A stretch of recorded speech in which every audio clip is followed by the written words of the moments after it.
মাছের সুষ্ঠু প্রজননে ৩ মাস কাপ্তাই হ্রদে মাছ শিকার নিষেধাজ্ঞা জারি করেছে রাঙামাটি জেলা প্রশাসন। এতে কর্মহীন হয়ে পড়েছে ২৬,৮৪৫ মৎস্যজীবী পরিবার। নিষেধাজ্ঞাকালীন সময়ে সরকারের পক্ষ থেকে প্রতি মাসে ২০ কেজি করে চাল দেয়া হলেও তা অপর্যাপ্ত বলে জানান জেলেরা। চালের পরিমাণ বাড়ানোর দাবি জানিয়েছে জেলে পরিবারগুলো। মহুয়া জান্নাত মনির প্রতিবেদন, জানাচ্ছেন মাহমুদ হোসেন। দক্ষিণ পূর্ব এশিয়ার সর্ববৃহৎ কৃত্রিম জলাধার রাঙামাটির কাপ্তাই হ্রদ। প্রতি বছরের মতো এবারও মাছের সুষ্ঠু প্রজনন ও বংশ বিস্তারের লক্ষ্যে কাপ্তাই হ্রদে ৩ মাস সব ধরনের মাছ শিকারের ওপর নিষেধাজ্ঞা জারি করেছে রাঙামাটি জেলা প্রশাসন। এতে বেকার হয়ে পড়েছে মাছের ওপর নির্ভরশীল ২৬,৮৪৫ নিবন্ধিত মৎস্যজীবী।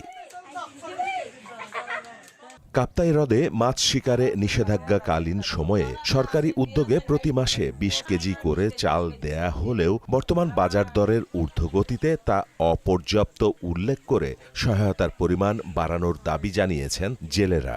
৩ মাসের জন্য ২০ কেজি করে চাল দে, এরপর আর কোনো খবর নেয় না। ডাইলও নাই, চালও নাই, নুনও নাই, অনেক কিছু নাই, শুধু ২০ কেজি চাল দিয়ে ১ মাসে। এই বদ্দা চাল ২ মাসে কি ২ মাসে ৪০ কেজি চাল দিই।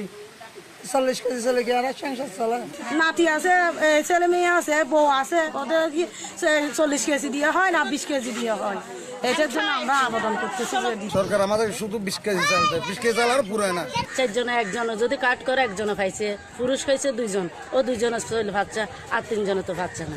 জেলেদের দাবির প্রেক্ষিতে চালের পরিমাণ বাড়ানোর জন্য সংশ্লিষ্ট মন্ত্রণালয়কে অবগত করার কথা জানায় বাংলাদেশ মৎস্য উন্নয়ন কর্পোরেশন BFDC।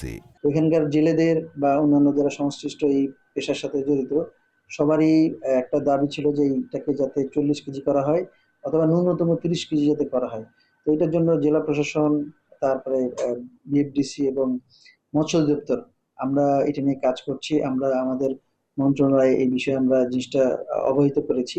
তো আমরা আশাবাদী যে মন্ত্রণালয় এই বিষয়টা বিবেচনায় নেবে। কাপ্তাই হ্রদে মাছের প্রাকৃতিক প্রজনন ও উৎপাদন বাড়ানোর লক্ষ্যে প্রতি বছর মাছ ধরা বন্ধকালীন সময়ে ৫০ থেকে ৬০ মেট্রিক টন কার্প জাতীয় মাছের পোনা ছাড়ে BFDC। মাহমুদ হোসেন, মোহনা সংবাদ।